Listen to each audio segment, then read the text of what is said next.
Friends, this is Neha, your course teacher, which is Introductory Agrometeorology and Climate Change, and your course number is AMAT 5311. So, our today's topic is forms of precipitation. In our previous lecture, we had discussed another forms like sun, drizzles, like that. So, in this lecture, we will discuss the another forms of precipitation, which is snow, snowflakes, slates. What is slates? Okay, and how they forms also. So fifth one is snow. What is snow? So let us see what is snow and how they formations are occurs in our atmosphere, in our ground surface or earth also. So it is the precipitation of white and obscure grains of ice. ठीक है, तो basically this is the forms of ice, not the particularly the biggest ice crystal. It is the forms of small ice crystal like grains like rice grains और wheat grains. ठीक है, like उनके जैसे structure में जब ice हमें form होते हैं हमारे एटमॉस्फेयर में, तो वो प्रेसिपिटेशन का फॉर्म हमें स्नो कहलाता है. ठीक है, सो बेसिकली अगर आप समझना चाहें तो जो स्नो जो हमें जो दिखाई पड़ता है, ठीक है, तो स्नो के अलग अलग पार्ट्स होते हैं. जैसे स्नो स्लिट अलग होता है, ठीक है, स्नो ही होता है, आइस क्रिस्टल भी ही होता है वो, लेकिन मे बी वो उस टाइम लूज फेज़ में हो. ठीक है, और वही लूज फेज़ कभी एटमॉस्फेयर में चेंज होने की वजह से वो काफ़ी हैवी या डेंस क्रिस्टल जब बन जाए, आइस क्रिस्टल जब बन जाए, ठीक है, तो वो जो है वो स्नोफ्लेक्स में चेंज हो जाएगा. तो एक ही फॉर्म्स जो है प्रेसिपिटेशन का due to the weather condition और अलग अलग जो फैक्टर्स हैं जो हमारे वेदर को अफेक्ट करते हैं, जिसकी वजह से प्रेसिपिटेशन जैसी फिनोमिना देखने को मिलती है, तो वो अलग अलग सिचुएशन में अलग अलग वेदर कंडीशन में वो फॉर्म्स होते हैं. ठीक है, so snow is the precipitation of solid water mainly in the form of branch hexagonal crystal of the star. ठीक है, सो बेसिकली अगर आप एकदम से आइडेंटिफाई करना चाहें कि व्हाट इज़ स्नो, ठीक है, तो जब आप स्नो देखेंगे अपने एटमॉस्फेयर में या ग्राउंड सरफेस पे, तो आप देखेंगे कि वो बहुत ही हैवी वाटर से बना होगा. ठीक है, तो एक हैवी वाटर से बना होगा मतलब वो कैसा होगा, वाइट क्रिस्टल होगा लाइक डायमंड. ठीक है, और एक हेक्सागोनल उसकी आकृति होगी. वो उस आकृति को आपको फाइंड आउट करना या फिगर आउट करना थोड़ा मुश्किल होगा, बट अगर आप उसको एकदम ध्यान से देखेंगे, ठीक है, कीन ऑब्जर्वेशन अगर आप करेंगे उस पार्टिकल्स पे, प्रेसिपिटेशंस के फॉर्म पे, तो आपको देखने को मिलेगा कि वो एक स्नो का जो स्ट्रक्चर फॉर्म है, ठीक है, जब हम उसे फिगर आउट करते हैं तब वो हेक्सागोनल स्ट्रक्चर होता है. ठीक है, हेक्सागोनल क्रिस्टल का जो स्ट्रक्चर होता है, डायमंड क्रिस्टल्स जो होते हैं जिसका स्ट्रक्चर होता है, सेम एज वैसा आपको स्ट्रक्चर दिखाई पड़ेगा स्नो में. So in winter when temperatures are below freezing in the whole atmosphere, the ice crystal falling from the altostratus do not melt and reach the ground as now. ठीक है, तो ये जब हम देखते हैं ठंड के टाइम में बेसिकली हमें ये देखने को मिलते हैं, और फ्रीज्ड हो जाने की वजह से, सैचुरेटेड हो जाने की वजह से एयर जो मासेस होते हैं हमारे एटमॉस्फेयर में, उसके फ्रीजिंग पॉइंट पे सैचुरेट हो जाने की वजह से हमें ये दिखाई पड़ता है. और बेसिकली क्या आता है, ये ऑल्टो स्टेटस से आते आते मेल्ट नहीं होता. ठीक है, ये ग्राउंड सरफेस तक पहुंचता है अपने एक हेक्सागोनल क्रिस्टल लाइक स्ट्रक्चर में, विच इज़ कॉल्ड स्नो. तो स्नो क्या है, an aggregate of ice crystal, मतलब बहुत सारे हैवी वाटर जो है वो फ्रोज़न होके, ठीक है, हैवी वाटर फ्रोज़न होके जब आइस क्रिस्टल्स बनाते हैं, ठीक है, एग्रीगेट होके मतलब आपस में जुड़ के, ठीक है, आपस में जुड़ के जब वो क्रिस्टल्स फॉर्म करते हैं, ठीक है, एक पर्टिकुलर स्ट्रक्चर, हेक्सागोनल स्ट्रक्चर जब वो फॉर्म करते हैं due to the frozen point या सैचुरेटेड पॉइंट हम कह सकते हैं, तो उसे हम स्नो कहते हैं. So progressing even further away from the warm front, surface temperatures continue to decrease and the sleet changes over to snow. तो अगर मैंने जैसे बोला कि बताया आपको, जैसे वेदर जो कंडीशंस हैं, ठीक है, जो वेदर कंडीशंस में अलग अलग चेंजेस होते हैं, चाहे वो टेम्परेचर का चेंजेस हो या फिर कोई एयर मासेस का चेंजेस हो या कोई मॉइस्चर चेंजेस हो या फ्रीजिंग का चेंजेस हो या ऑल्टीट्यूड का चेंजेस हो. ठीक है, उस पर्टिकुलर फॉर्म को रेडी करने के लिए या दिखाई पड़ने के लिए। तो उस वजह से एक ही फॉर्म जो है अलग अलग तरीके से अपना अलग अलग रूप धारण कर लेता है और वो प्रेसिपिटेशन के दूसरे फॉर्म में चेंज हो सकता है। ठीक है, सो यही कह रहा है कि जब टेम्परेचर कंटिन्यू डिक्रीजेज होते हैं, ठीक है, तो पहले स्नो क्या होता है आप देखेंगे, जब मनाली शिमला साइड जाएंगे तो स्नो की बारिश होती है। ठीक है, तो वो रुई जैसा स्ट्रक्चर जब होता है, जब वो प्लेटफॉर्म पे आ जाता है, मीन्स किसी ऑब्जेक्ट पे वो गिर जाता है या ग्राउंड सरफेस में आ जाता है, रोड साइड में आ जाता है, तब वो स्नो स्लिप में चेंज हो जाता है। क्यों? क्योंकि वो जब नीचे आ रहा है तो ऑब्वियसली कि जो हमारा ग्राउंड सरफेस है एज़ कम्पेयर टू एटमॉस्फेयर, जो हमारा अपर सरफेस है, ठीक है, जो हमारा एटमॉस्फेयर का जो स्फीयर्स है जो अलग अलग भागों में बटा हुआ है, उसका टेम्परेचर और हमारा ग्राउंड सरफेस का टेम्परेचर, हमारे अर्थ का टेम्परेचर वेरी करता है। ठीक है, तो जब कंटिन्यूसली आप डिक्रीजेज होते हैं जब टेम्परेचर में, तो snow is changes into snow slit. ठीक है, सो ये था snow.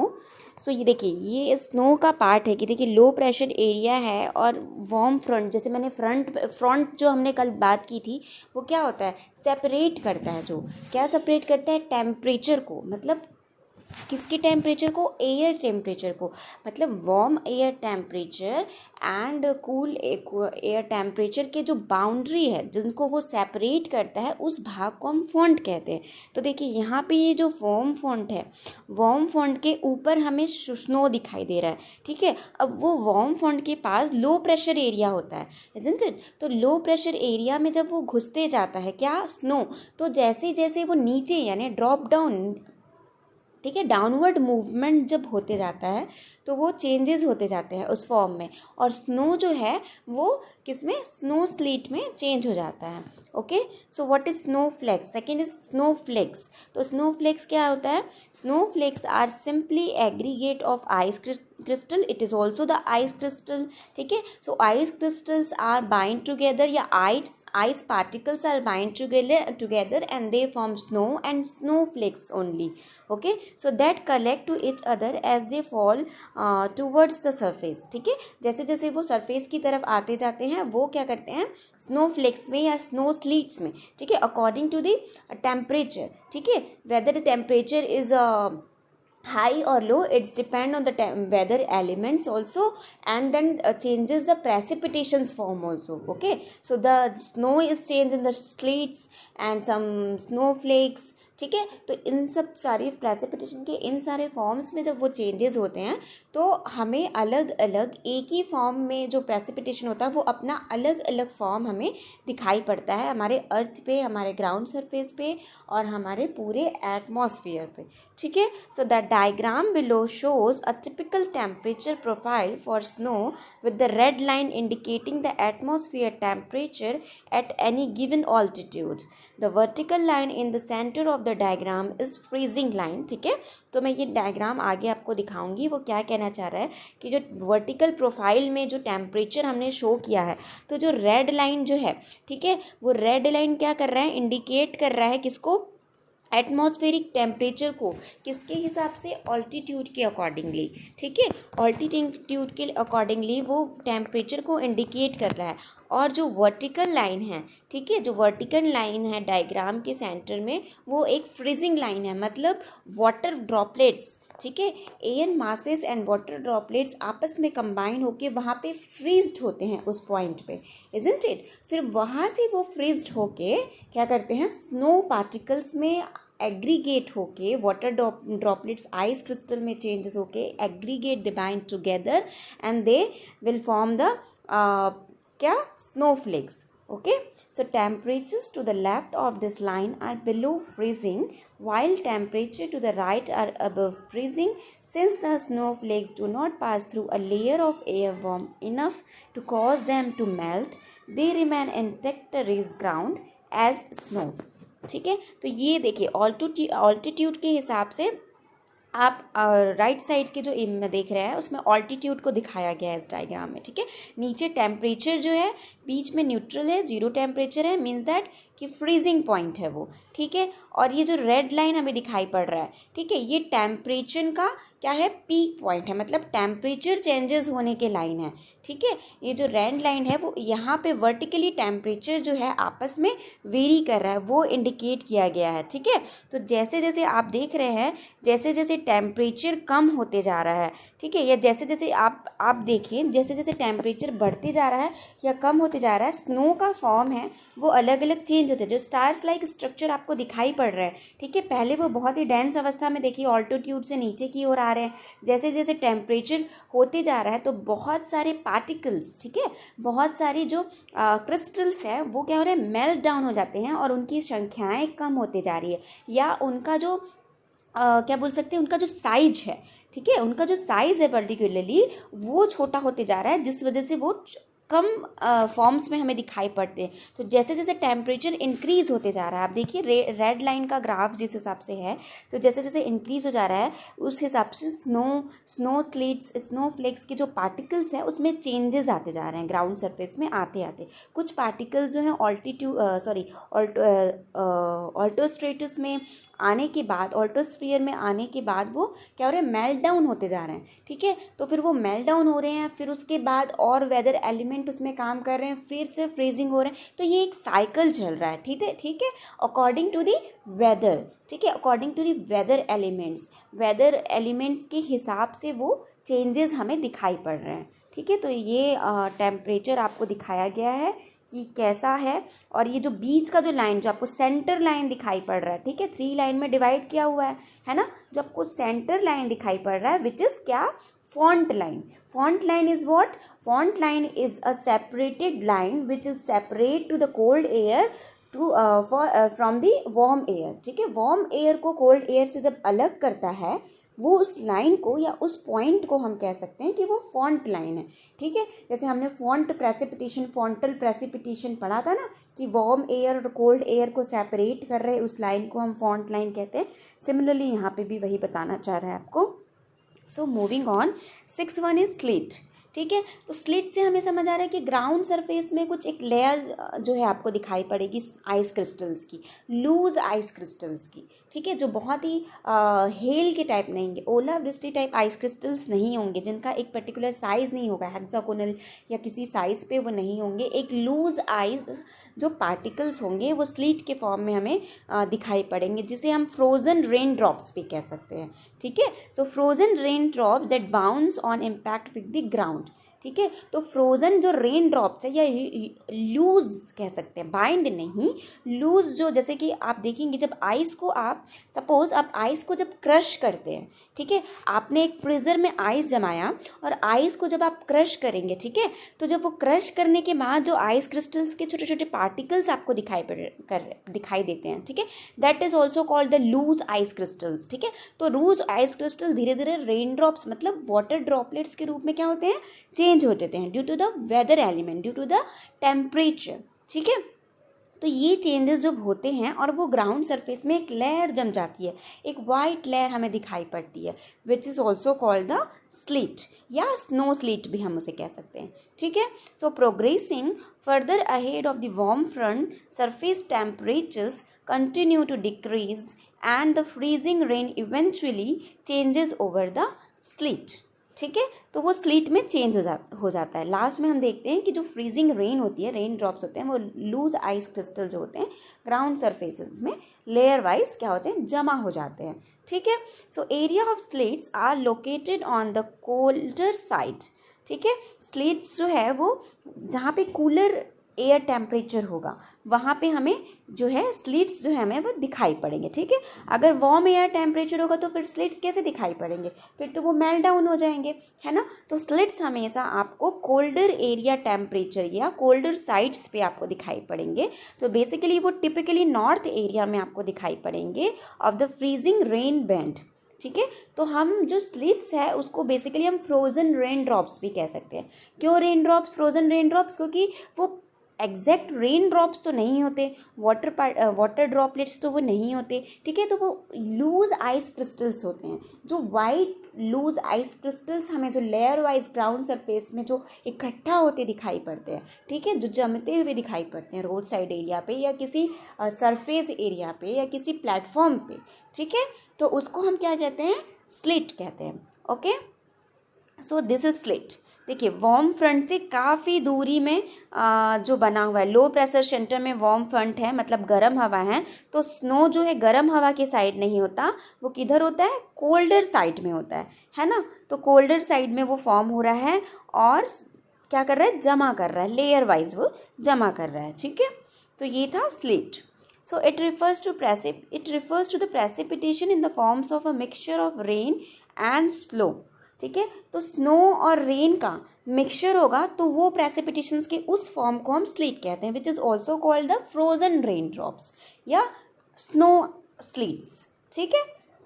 It consist of small pellets and transparent ice 5 millimeter और लेस इन डायमीटर, ठीक है। तो इसका डायमीटर जो 5 मिलीमीटर या उससे भी कम डायमीटर का जब हमने ये ऑब्जर्व किया है, ठीक है, तो वो जो है वो स्नो स्लेट्स का ये डायमीटर होता है 5 mm होता है या उससे भी कम डायमीटर जो है वो हमें देखने को मिलता है। Transparent ice, loose ice crystals हमें देखने को मिलते हैं, ठीक है। तो basically the mixture of rain and snow is called sleet. Okay, so it refers to the frozen rain and forms when rain falling to the earth, passing through a layer of cold air and freezes, ठीक है।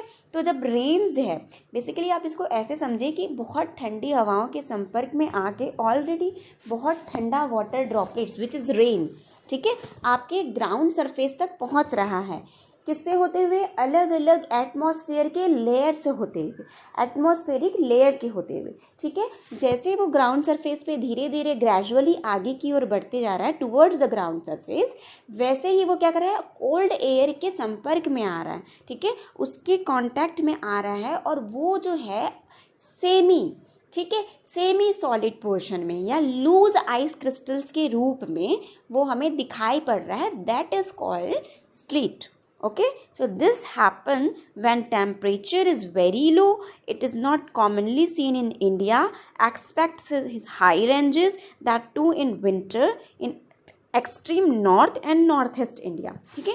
तो basically ये एकदम extreme condition पे कि ये snow slit है, इसका ये जो वेदर फिनोमिना है, ठीक है, प्रेसिपिटेशन का जो फॉर्म है वो हमें बेसिकली इंडिया में एकदम एक्सट्रीम कंडीशन पे देखने को नहीं मिलता। फिर भी हम शिमला मनाली में जाएंगे तो एक टाइम वेदर में हमें काफ़ी जब ठंडा, ठीक है, काफ़ी जब टेम्परेचर बहुत लो हो जाता है तो कहीं कहीं पे इस तरीके का हमें जो फॉर्म है वो दिखाई पड़ता है। पर ये साउथ कोरिया, जब आप साउथ कोरिया साइड जाएंगे अनदर कंट्री में, तब आपको ये स्नो स्लिट हर जगह दिखाई पड़ेगा क्योंकि काफ़ी लो टेम्परेचर उनका सीजनल वाइज होता है, ठीक है। तो ये था basically snowflakes and sleets. So sleets is eventually less prevalent than freezing rain and it is defined as frozen raindrop that bounces on impact with the ground or other objects, ठीक है, यानी ग्राउंड में आए या वो किसी platform पे जमा हो रहे हैं, लेयर वाइज किसी प्लेटफॉर्म पे जमा हो जाते हैं, ठीक है, that is also called the slit, ठीक है। जब हम साउथ कोरिया या किसी नॉर्थ इंडिया में जब हम कहीं जाते हैं तो हम देखते हैं जब जहाँ स्नो हमें दिखाई पड़ता है, कोई एक्सट्रीम कंडीशन पे नहीं पर एक हद तक हमें दिखाई पड़ता है, तो आप देखेंगे कार के अपर सरफेस पे, विंडोज़ पे, ठीक है, लीव स्ट्रक्चर पे, तो जो भी प्लेटफॉर्म उसे मिलता है उस प्लेटफॉर्म में वो लेयर वाइज जमा होने लगते हैं, ठीक है। तो ये उस टाइप का है। इनका जो डायमीटर होता है बेसिकली वो 5 mm होता है या 5 mm से कम होता है, ठीक है। तो ये इम्पॉर्टेंट है, ये आप ध्यान में रखेंगे, ठीक है। So the diagram below show as a typical temperature profile for sleet with the red line indicating the atmospheric temperature at any given altitude, ठीक है। तो temperature is a very important factor for the precipitation form, ठीक है, कि depend करता है कि किस टेम्परेचर के कांटेक्ट में वो पर्टिकुलर चीज़ ज़्यादा है, ठीक है, वो एक्शन ज़्यादा हो रहा है जिसकी वजह से उसका अलग अलग फॉर्म चेंज हो रहा है। सपोज स्लिट जो है वो क्या है, कूलर एरिया साइड में है या कूलर एयर साइड में उसका फॉर्मेशन होता है, इस वजह से वो क्या होता है, काफ़ी लो टेम्परेचर पे फॉर्म होता है। स्नो क्या है, as such warm area side में भी फॉर्म होता है, ठीक है। तो वो जो है काफ़ी लूज क्रिस्टल्स होते हैं, ठीक है। और जो स्नोफ्लेक्स क्या है, वो बीच में फॉर्म होता है, means not even cooler and not even very warmer, ठीक है। तो वो क्या होता है, आइस क्रिस्टल्स के रूप में हमें हेक्सागोनल स्ट्रक्चर में हमें दिखाई पड़ता है। Okay, so the vertical line in the centre of the diagram is freezing line. जैसे मैंने बताया, फ्रीजिंग लाइन क्यों है, क्योंकि वो सेपरेट कर रहा है, किसको सेपरेट कर रहा है, which is also called front line, ठीक है। वो सेपरेट कर रहे हैं गर्म हवाओं को और ठंडी हवाओं को, ठीक है। तो वो फ्रीजिंग लाइन है, वहीं पे आके जो एयर मासेस हैं वो क्या करते हैं, सेचुरेट होते हैं, जिनकी कूलिंग होती है, ठीक है। So temperature to the left of the line are below freezing while temperature to the right are above freezing, ठीक है। सो यही इसका टेम्परेचर का ये मेजरमेंट दिया है कि राइट साइड में कैसा है, लो साइड में कैसा है। तो राइट साइड में हम देखते हैं कि कम टेम्परेचर है और लो साइड में जैसे हम राइट साइड में जैसे हम बढ़ते जा रहे हैं ज़्यादा टेम्परेचर है फ्रीजिंग पॉइंट से, और लेफ्ट साइड में जो है फ्रीजिंग पॉइंट से कम टेम्परेचर है, ठीक है। सो ये डायग्राम है, जो डायग्राम देख के आपको समझ आ जाएगा कि ऑल्टीट्यूड के हिसाब से जो देखिए फॉर्म्स जो है वो चेंज होते जा रहे हैं। पहले स्नो के रूप में है, isn't it, star like structure is snow, and then blue particles जो है वो क्रिस्टल्स के रूप में चेंजेस होते जा रहे हैं, ठीक है, वार्म एयर के संपर्क में आने की वजह से, और नीचे फिर से वो स्नो स्लिट में चेंज हो जा रहा है, ठीक है। तो पहले वो क्या था, सॉलिड क्रिस्टल आइस क्रिस्टल्स के रूप में था, फिर वार्म एयर के संपर्क में आया वो क्रिस्टल और चेंज हो गया स्नो फ्लेक्स में, देन वो फिर से कूल एयर के संपर्क में आया और स्नो स्लीट्स में वो चेंज हो गया, ठीक है। तो इस एग्जाम्पल से हम समझ सकते हैं, इस डायग्राम से हम प्रेसिपिटेशंस के तीनों फॉर्म को समझ सकते हैं, ठीक है। तो ज़्यादा आपको एकदम से डीप में जाने की ज़रूरत नहीं, आप ये जो डायग्राम फॉर्म करेंगे इसके हिसाब से ऑल्टीट्यूड के हिसाब से आपको ऑटोमेटिकली समझ आ जाएगा कि कौन सा लूज क्रिस्टल्स है, कौन सा बहुत ही हैवी वाटर ड्रॉपलेट्स क्रिस्टल्स है, ठीक है। तो ये टेम्परेचर के अकॉर्डिंगली ये तीनों वेरी करते हैं, ठीक है। तो आज हमने ये देखा कि स्नोफ्लेक्स क्या है। Sleet is more difficult to forecast that freezing rain because it is develops under more specialized atmospheric conditions. It is very similar to freezing rain in that it causes surface to become very slick, but it is different because it is easily visible, ठीक है। तो ये हमें आसानी से देखने को मिल जाता है, ठीक है। और ये फ्रीजिंग रेन है, बेसिकली स्लिट जो है वो दोनों का मिक्सचर है, हम कह सकते हैं, ठीक है। और दोनों का मिक्सचर इसलिए है क्योंकि जो वाटर ड्रॉपलेट जो होता है बहुत ही लो टेम्परेचर वाटर ड्रॉपलेट जब कोल्ड एयर के संपर्क में आता है, कांटेक्ट में आता है, तो वो स्लिट में चेंज हो जाता है बेसिकली, ठीक है।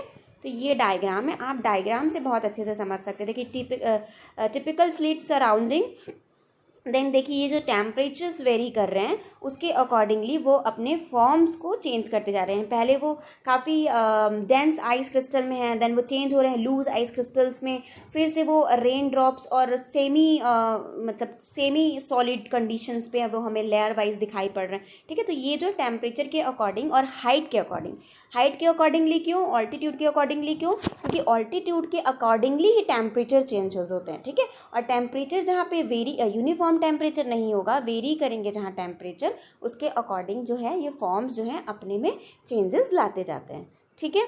तो आज के लिए हमने ये देखा, हमने ऑलरेडी अब जो प्रेसिपिटेशंस के सारे फॉर्म्स हमने कंप्लीट कर लिए, ठीक है। रेन भी देख लिया हमने, ड्रिजल भी देख लिया हमने, देन हमने स्नोफ्लेक्स भी देख लिया, मिस्ट स्मोक भी हमने देख लिया क्या होता है, ठीक है। और स्लिट भी हमने देख लिया बेसिकली क्या है, ठीक है। तो अब हम नेक्स्ट चैप्टर में नया चैप्टर स्टार्ट करेंगे नेक्स्ट लेक्चर में, ठीक है। तो आज के लिए बस इतना ही। इसमें आपको डायमीटर सबका याद रखना पड़ेगा, एक सबका डायमीटर साइज़, और आपको ज़्यादा कुछ रटने का नहीं है, आपको एक इमेजेस से आपको समझ आ जाएगा कि ये अपने फॉर्म्स में कैसे चेंजेस कर रहे हैं, ठीक है। So thank you very much and till then be safe, take care, thank you.